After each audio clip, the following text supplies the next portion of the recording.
Memang kan ada beberapa penyebab punahnya Hindu. Pertama bisa jadi dari pindahannya agama. Iya. Nah, sekarang kalau kita lihat banyak putra-putri terbaik Bali itu yang pindah agama. Dan saya curiganya kebangkitan Hindu itu di luar Bali loh. Bali itu kalau kita tidak jaga anak-anak muda Hindu ya, Hindu muda nih nggak gerak, Bali ini akan hancur. Karena sekarang di Bali ini penduduk Bali itu yang asli itu tinggal 75%, 70%.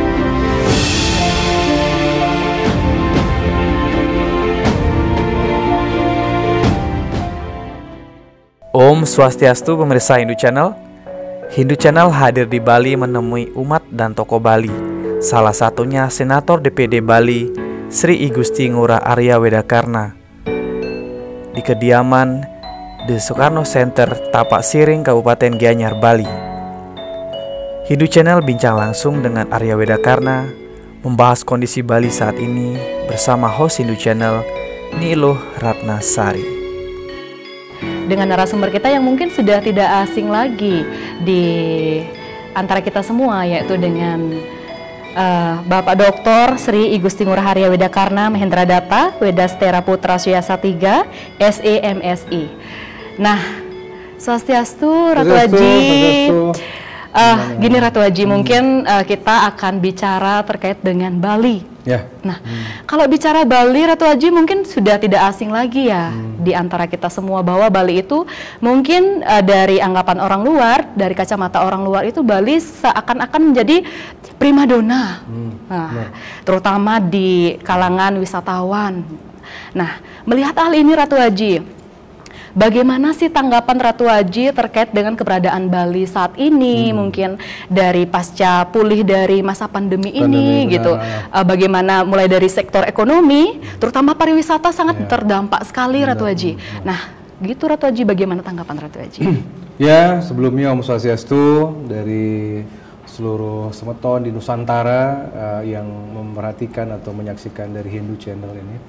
Terima kasih ya dari G. Ratna ya. Jadi saya senang bisa berbagi terkait dengan kondisi Bali. Pertanyaannya sangat bagus, bahwa tidak banyak yang menyadari ternyata setelah 2 tahun pandemi ini ada suatu perubahan cukup signifikan sebenarnya, baik secara skala dan niskala tentang Bali. Dulu sebelum COVID, Bali sudah diperingatkan dengan meletusnya Gunung Agung 2017. Pada saat itu kita sempat panik karena airport tutup waktu itu berminggu-minggu. Nah, dan tidak lama kemudian muncullah pandemi COVID 2019. Dan kita percaya secara niskala ketika Gunung Agung sudah meledak gitu ya, meletus, pasti akan ada kejadian luar biasa. Dan itu akhirnya terjadi di 2019. Yang dimana hajat hidup orang banyak, terutama orang-orang Bali, umat Hindu kita, benar-benar ada di titik paling nadir. Karena ditutupnya airport, tidak adanya suatu pergerakan ekonomi di Bali, dan bahkan menurut data resmi dari negara, dari Kementerian Keuangan, bahwa Bali waktu itu tetap menjadi juara paling bawah atau menjadi daerah dengan inflasi paling tinggi dibanding rata-rata nasional, sampai 3 kali lipat. Nah, jadi saya secara akademis saya ingin menyoroti bahwa pasca COVID ini Bali sudah nggak sama lagi dengan sebelumnya. Tidak sama itu misalkan dalam artian karakter. Karakter orang-orang Bali, semeton kita di Bali, pasca pandemi ini mereka ini ada suatu perubahan positif. Pertama, mereka sekarang orang-orang Bali sudah rajin menabung, saya perhatikan. Yang nomor 2, mungkin banyak anak-anak muda yang awalnya gaya hidupnya hedon, tetapi sudah mulai mengerem karena mereka harus investasi. Karena anak-anak muda di Bali sudah tahu rasanya motornya direbut ya, tidak bisa bayar cicilan. Kemudian yang ketiga, ada suatu yang luar biasa bahwa selama 2 tahun COVID ini ternyata orang Bali bisa melaksanakan upacara adat secara ngubeng. benar. Mubeng itu artinya tidak ramai-ramai atau terbatas. Padahal dulu kan ada satu pandangan bahwa setiap pura, setiap upacara itu harus diadakan besar-besaran dengan syarat-syarat yang sulit. Tetapi setelah pandemi mengajarkan odalan-odalan di tiap pura, di dadia, di kawitan, itu ternyata bisa dengan cara sederhana. Bahkan yang datang pun terbatas hanya sekitar 10-15 orang. Iya, benar. Nah, jadi alam ini menuntun kita termasuk go digital. Ya, jadi sekarang ini anak-anak muda Bali khususnya termasuk orang di desa, mereka sangat aware terhadap teknologi. Mereka bisa kenal marketplace, mereka sekarang sudah mulai usaha ekonomi satyagrahanya melalui kegiatan online. Nah, saya lihat kemarin ada anak-anak Bali yang belajar pajak cukup bagus ya, dengan yang satu namanya digital economy. Ya, ada juga yang banyak ketipu masalah investasi online yang penipu gitu ya, itu ada dampaknya. Tapi overall saya anggap ada perbaikan baik dari karakter orang Bali, termasuk semakin bersatu, gitu ya. Nah, terus kalau perubahan yang lain ya, kalau secara selain secara karakter itu, sekarang jenis pekerjaan. Jenis pekerjaan sudah mulai jauh berbeda sekarang kalau kita lihat penggambaran pemetaannya. Kalau dulu anak-anak itu setiap tahun ajaran baru selalu mereka berebut ingin sekolah pariwisata. Iya, bener. Tapi sekarang hikmahnya lebih banyak anak-anak kita sekarang ke peternakan dan pertanian. Banyak petani-petani muda. Jadi lahan-lahan di desa yang selama 2 tahun nganggur udah mulai diberdayakan. Kemudian pokoknya keren lah, petani-petani keren segala muncul. Dan frozen food. Kemudian semuanya berubah. Dan sekarang dunia pariwisata tidak lagi menjadi tujuan utama. Benar. Jadi alam menuntun. Jadi ada hikmahnya lah. Saya tertarik nih dengan statement Aji yang dengan adanya COVID ini yang mungkin kebanyakan orang berimplikasi negatif ya, tapi kalau kita di Bali ya ada hikmah positif dari pandemi ini. Mungkin generasi muda semakin tahu akan tradisi, akan budaya, dan juga dengan pola-pola ekonomi yang baru. Seperti tadi dari rumah juga bisa menghasilkan uang loh. Dari gadget yang awalnya bisa, mungkin orang dari HP itu digunakan dengan hal yang tidak baik. Dari pandemi ini diajarkan dari HP kita bisa mendapatkan. Mau tidak mau ya. Iya, mau tidak mau. Jadi mereka ada suatu jiwa entrepreneurship. Iya, bener. Yang dipaksa. Misalkan bagaimana yang saya lakukan dengan Semeton ya. Misalkan waktu kami membentuk koperasi arak Bali. Ya. Di daerah saya loh itu di Bongkase. Di Bongkase banyak. Jadi ada bukan keterpaksaan. Jadi misalkan anak-anak yang jago selama ini di kapal pesiar, yang jago mereka jadi bartender, yang jadi barista. Jadi mereka yang ketika hotel dan restorannya tutup, mereka banting setir untuk membuat misalkan arak infuse. Nah, makanya dari itulah kita membuat suatu koperasi arak Bali dengan produk yang legal. Nah, kemudian jadi kita dipaksa, seperti misalkan banyak pengusaha yang mungkin dulu tidak pernah memanfaatkan kontainer sebagai pusat jualan atau mobil berjalan Itu kan dulu sepanjang jalan itu di Puputan itu ada di Renon, di beberapa kota juga di lapangan-lapangan publik. Mereka kan pada jualan semua. Sehingga muncullah inovasi-inovasi, dan termasuk hebatnya lagi yang saya senang termasuk kuliner-kuliner malam yang ada di Bali seperti babi guling. Babi guling yang bukanya jam 12 malam. Eksis kembali pasca pandemi ini. Dan lewat online. Nah, jadi kita nggak ngebayangin, artinya jadi sekarang bisa membuka usaha tanpa harus punya ruko. Iya, dia memanfaatkan rumahnya mereka. Rumahnya, halaman pekarangannya. Terus keluarganya juga untuk jadi karyawan, jadi nggak perlu rekrut lagi. Masuk ke gang-gang. Jadi sekarang ada perubahan paradigma. Kalau dulu misalkan seseorang itu takut jadi pengusaha karena harus sewa ruko, harus beli peralatan. Sekarang tinggal pakai rumah sendiri saja. Yang penting bersih, yang penting mendukung ininya kebersihan dan lingkungan kan begitu. Itu kehebatannya di sana. Termasuk sekarang pun diajarkan paksa untuk Zoom. Nah, sekarang Zoom kan sudah menjadi the way of life. Sudah menjadi kebiasaan. Ya. Kalau dulu orang kan harus fisik ya. Nah, sekarang orang udah biasa dipaksa 2 tahun sekolah dan kuliah online. Akhirnya bagus. Sistem peradilan, sistem hukum juga, sistem rapat-rapat di kantor-kantor. Ya, seperti kami juga di DPD. Kalau dulu nggak ngebayangin tuh. rapat via Zoom, kok kayaknya ada yang kurang. Tapi setelah ini, jika ada terpaksa sekali ada keputusan negara yang harus kita putuskan via Zoom aja kan begitu. Jadi saya rasa awareness itu penting. Ya, Keren sekali, Keren, Ji. ya. Terus itu tadi sudah panjang lebar sekali ya, Ji, maksudnya Hindu di Bali itu sendiri dengan segala positif dan negatifnya. Terus bagaimana negatifnya sih? belum loh. Oh, negatifnya belum ya? Saya mau terus terang aja nih dalam artian nih lewat podcast yang hebat ini ya. Jadi gini, Bali itu kalau kita tidak jaga anak-anak muda Hindu ya, Hindu muda nih nggak gerak, Bali ini akan hancur, hancur segala-galanya. Karena datanya data akademik, ya bukan data secara gaib, secara niskala, bukan karena ramalan gitu ya, bukan karena datanya akademik. Nah jadi kalau ada yang tanya sama Aji gitu, punapi Ji masa depan Bali dengan agama dan budaya Hindu. Nah sebelum saya jawab itu mari kita sedikit belajar tentang punahnya agama-agama lokal. Contoh yang paling nyata bukan hanya agama tapi suku yang semakin tergusur. Contohnya misalkan di Indonesia sendiri ya, bagaimana kita sangat prihatin dan simpati misalkan dengan saudara-saudara kita suku Betawi.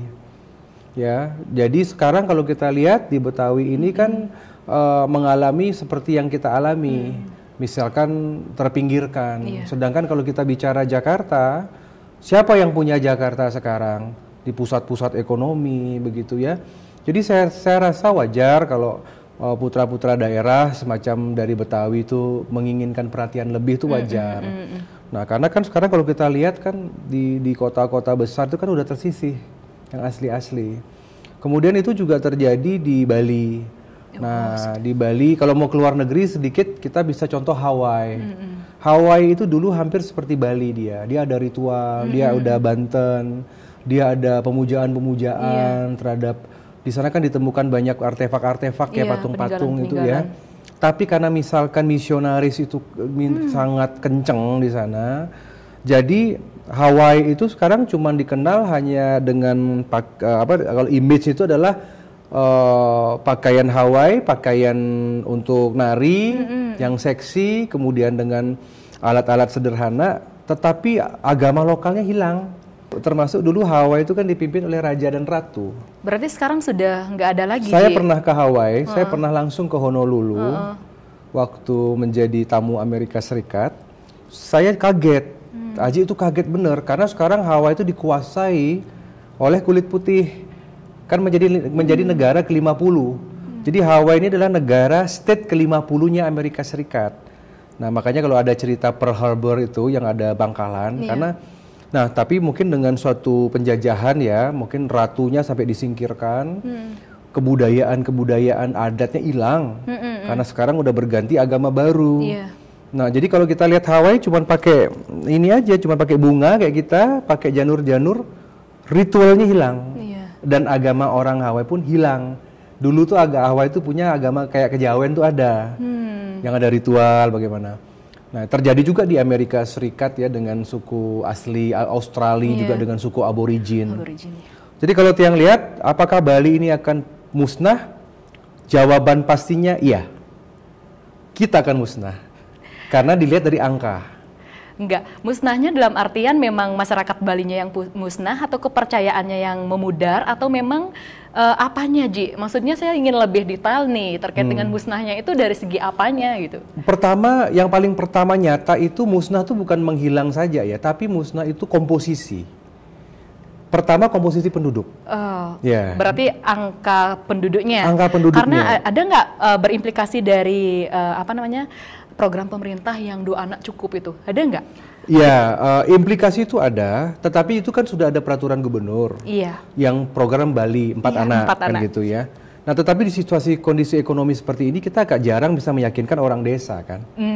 Ya, apalagi misalkan biaya hidupnya tinggi dan lain sebagainya. Memang bagus, satu-satunya provinsi di Indonesia yang punya peraturan gubernur untuk 4 anak itu Bali loh.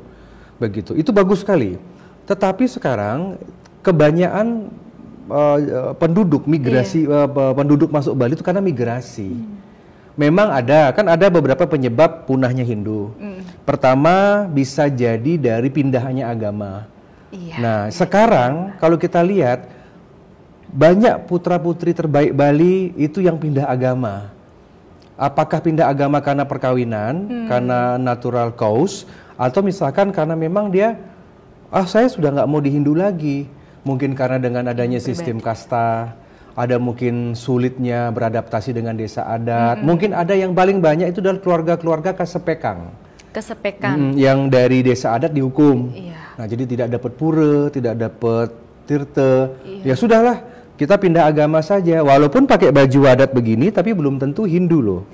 Nah, kan ada juga beberapa tempat-tempat ibadah yang kayak Bali. Iya. Mereka pakai dupa, mereka pakai canang, mereka pakai gebogan, begitu.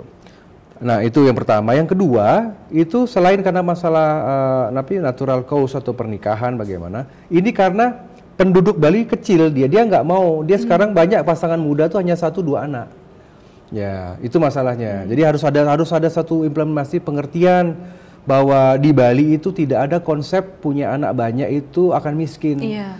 Miskin-miskinnya orang Bali itu nggak sampai kelaparan deh. Pas kita percaya setiap roh yang lahir ke dunia itu bawa rezeki. Iya, benar. Nah, jadi dan kita pun nanti akan menjadi leluhur, dan leluhur ini memerlukan waktu dan tempat untuk reinkarnasi kan. Iya. Jadi bagaimana mungkin kalau misalkan Perti Sentana, keturunan dari kawitan-kawitan itu tidak bereproduksi. Nah, jadi jangan pernah khawatir, dan saya juga minta bantuan Hindu Channel untuk terus menyampaikan, jangan pernah khawatir, dalam sistem Hindu tidak ada yang namanya kelahiran yang sia-sia. Benar. Semua bawa rezeki. Nah, itu yang Aji sampaikan pada saat menghadiri nikahan, pada saat saya kunjungan ke desa. Biasa saya kan anak-anak muda. Nah, yang nomor 3 itu karena penyebab paling banyak itu adalah karena migrasi, perpindahan penduduk. Karena Bali kan seperti gula, dia semutnya pasti seluruh Indonesia.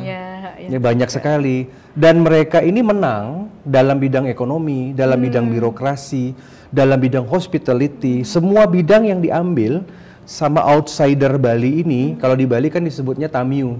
Jadi kan ada 3 istilah kan di Bali, ada Keramenuet, asli, penduduk asli, ada Kerama Tamiu, asli tapi Hindu, ada 3 Tamiu, pendatang. Nah, itu istilah dari desa adat. Jadi yang Tamiu ini banyak datang ke Bali, justru mereka lebih kaya, lebih bagus, lebih banyak menguasai tanah, karena mereka tidak ada tanggung jawab untuk berdesa adat. Contoh nih, misalkan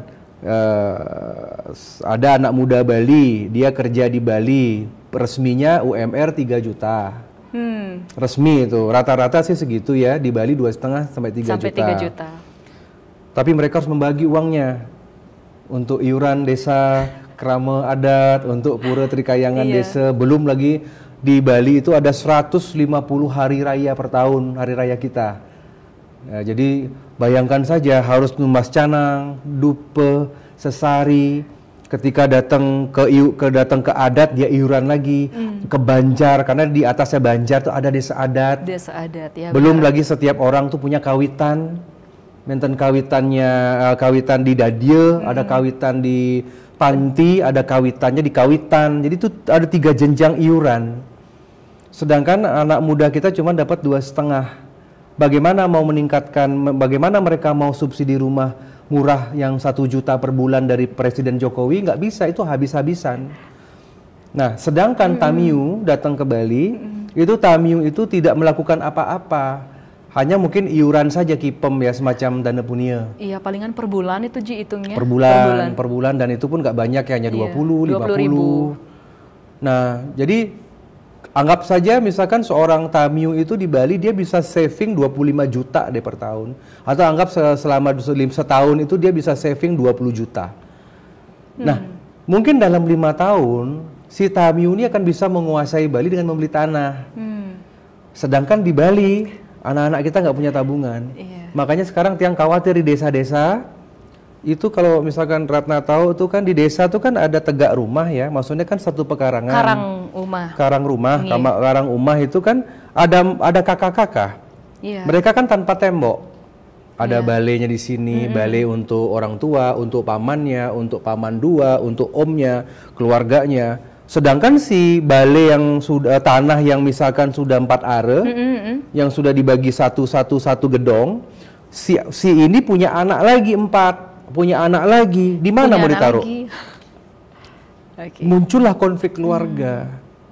Nah, itu sebenarnya. Jadi dari kalau teorinya hulu, processing sampai ada output itu begitu di Bali. Saya nggak kaget, makanya kita dorong. Salah satu mungkin dari usulan Aji nanti di Bali ini harus ada rumah vertikal. Berarti rumah yang ke atas. kayak apartemen, kayak rusunawa. Gimana konsep gininya, Ji? Kalau misalnya kita di Bali kan ada asto kesalo kesali ya, maksudnya antara pemilik rumah dengan rumah yang dia tempati biasanya berbarengan. Maksudnya saya misalnya pendek nih, pasti rumah saya ukurannya sejengkal saya gitu, mencirikan orang yang punya. Oh enggak, sekarang udah nggak berlaku lagi. Kalau untuk rumah tua oke. Rumah tua itu tetap kita pertahankan. Tapi untuk keturunan ya kan tidak mungkin kita bisa buat merajan di apartemen atau di rusunawa. Iya. Nah, jadi yang vertikal ini dia bisa maksimal 6 lantai, kemudian tidak melebihi pohon kelapa. Nah, bisa itu kan begitu. Jadi dengan tanah 10 are kita bisa tampung kurang lebih, anggap saja misalkan kita bisa buat 50 rusunawa. 50 keluarga itu bisa ditampung dalam 10 are. Bayangkan kalau misalkan kita pakai tanah yang horizontal, itu kita perlu tanah 1,5 hektar kan, makanya habis Bali, gitu. Pokoknya, tapi harus ada kawasan, jangan campur aduk kawasan pura, gitu. Jangan misalkan sebelahnya pura, sebelahnya ini kita bangun, ya buat yang nggak setuju juga. Tapi harus ada kawasan yang memang kawasan itu steril buat perumahan. Dan sudah ada contohnya di Sanglah. Di Sanglah. Itu ada contoh rusunawa apartemen khusus ASN. Kalau nggak salah tuh pajak apa imigrasi itu. Terus ada contoh di polisi di Jalan Melati, ya itu kan ada rusunawa tuh di depannya WR Supratman. Nah itu contoh-contoh untuk yang namanya keluarga-keluarga kecil di sana. Nah, jadi udah ada contoh, izinnya udah ada kok mekanismenya.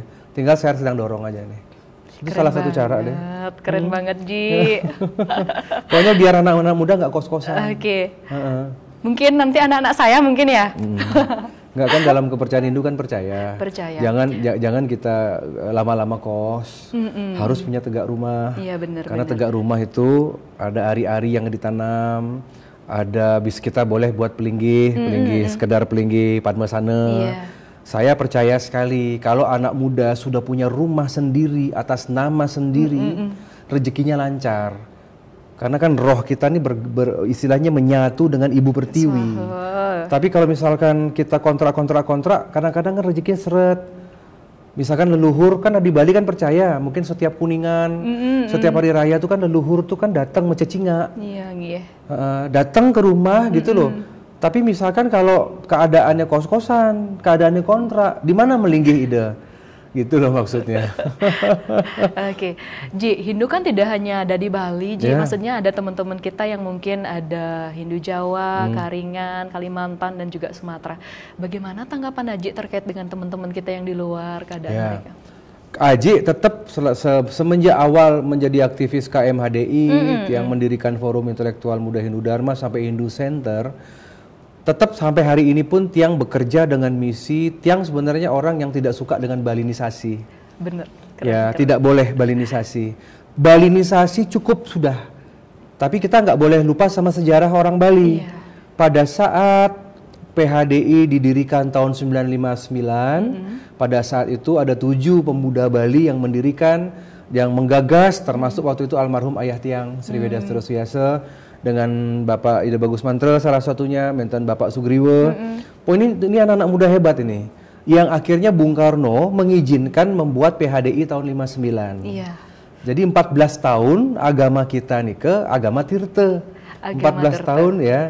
Nah, dengan adanya PHDI akhirnya di tahun 70-an itu kan 80-an nih ke bergelombang nih kan ada gabung Kaharingan.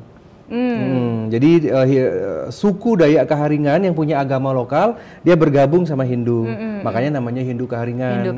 Kemudian ada juga beberapa kejawen-kejawen, Aluk Tadalo, misalkan dari Batak Karo, semuanya niki ada yang dari Kaharingan, ada yang dari Pulau K di mana di ke Maluku. Iya. Nah mereka dulu yang tidak pede, kan mereka ini nggak pede nih beragama Hindu, datanglah saudaranya orang Bali mengenalkan keseragaman. Contoh begini pakaiannya, pakai udeng, pakai baju kebaya, pakai kain.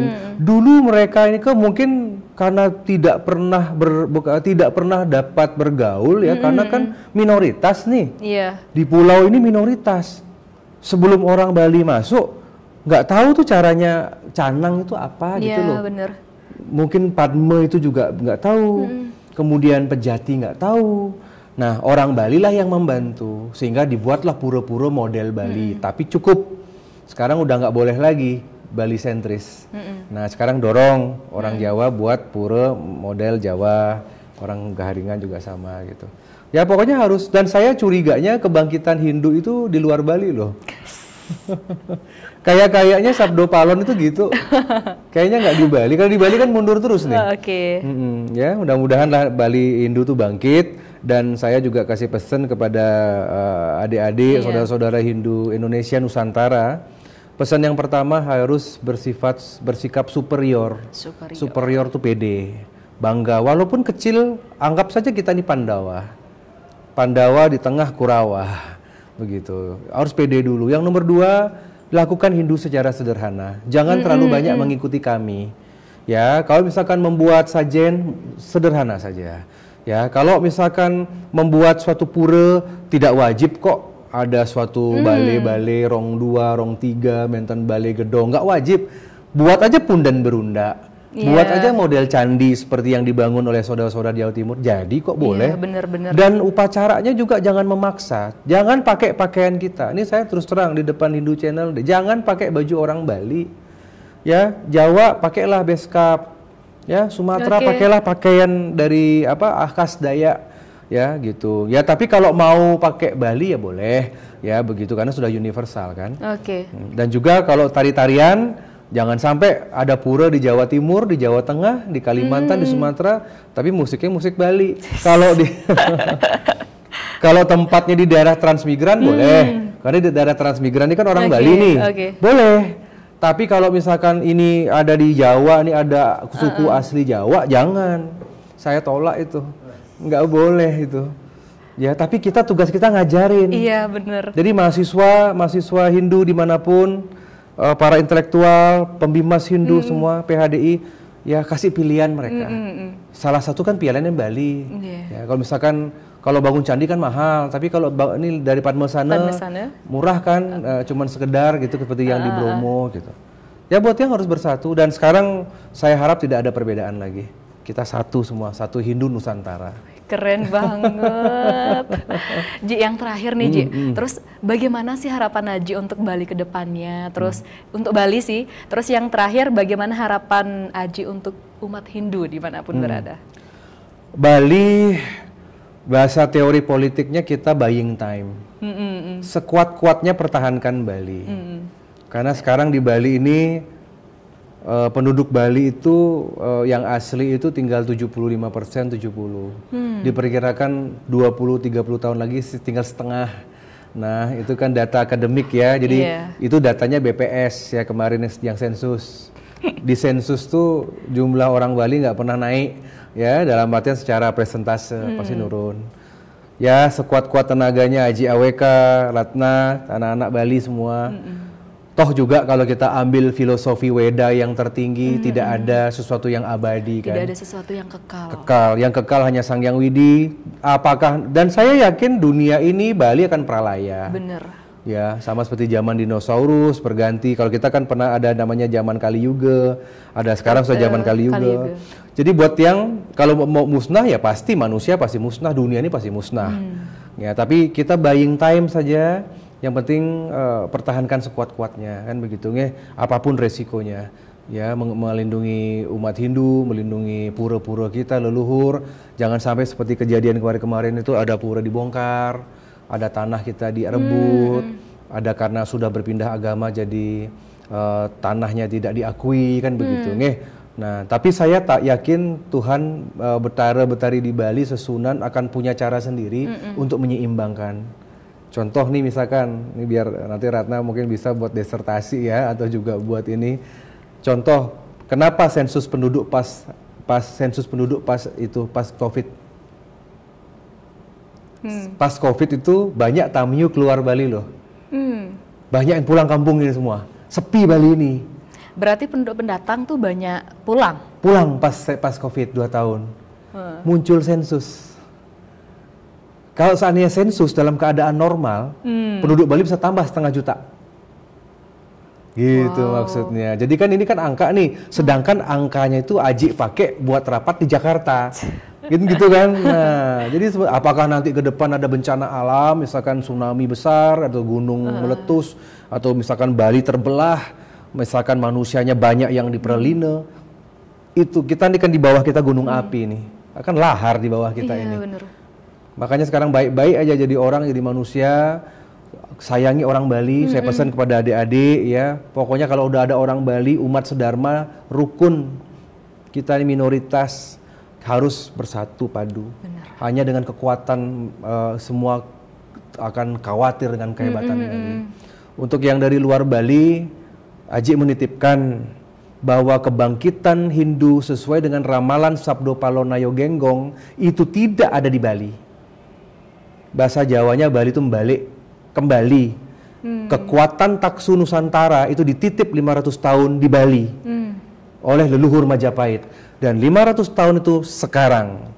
Makanya kalau sekarang Bali banyak kehancuran, banyak abrasi, banyak pindah agama, banyak pertima hilang, tidak seimbang penduduk lagi, karena kekuatan Majapahit sampun diambil pelan-pelan ke Jawa. Dikembalikan perlahan. Makanya muncullah candi-candi, muncullah tokoh-tokoh Hindu Jawa yang hebat-hebat, tokoh Hindu Nusantara hebat. Ya, sekarang komposisi penduduk itu lebih banyak penduduk Hindu mungkin di luar Jawa dengan di Bali loh, kalau kita hitung semua ya. Kalau dari catatan Tiang kayaknya 5 jutaan di luar Bali. Bali cuma 3 juta sekian. Ya, Tiang titip tetap ya teman-teman transmigran ya, semua diaspora Bali lah, diaspora Hindu. Oke, semangat semua. Mudah-mudahan kita bersatu, dan yang penting Bali, apakah Bali itu di Bali, Bali itu di Sumatera, Bali itu di Cina, atau Bali itu kita punya pura di Belgia, atau di Jerman, atau Bali di Australia, tetap Bali. Kita yang buat Bali di tempat orang. Ya, Kang Giang, Ajik jaga gawang, beli waktu aja ini. Selama masih ada umur biar bertahan aja Bali. Kita apa, Ji? Kita orang? kita orang Bali. Orang Bali dan Hindu Dharma ya. Hindu Dharma, semangat. Ji, suk semua dahap Ji, matur semua. Telah tadi wawancara Tiang dengan Aji sangat luar biasa sekali. Semoga apa yang tadi kita sampaikan mampu berguna dan mampu dijadikan bermanfaat untuk kita semua. Sebagai akhir kata, kami tutup dengan puja Parama Santi. Om Santi, Santi, Santi, Om. Matur suk semua.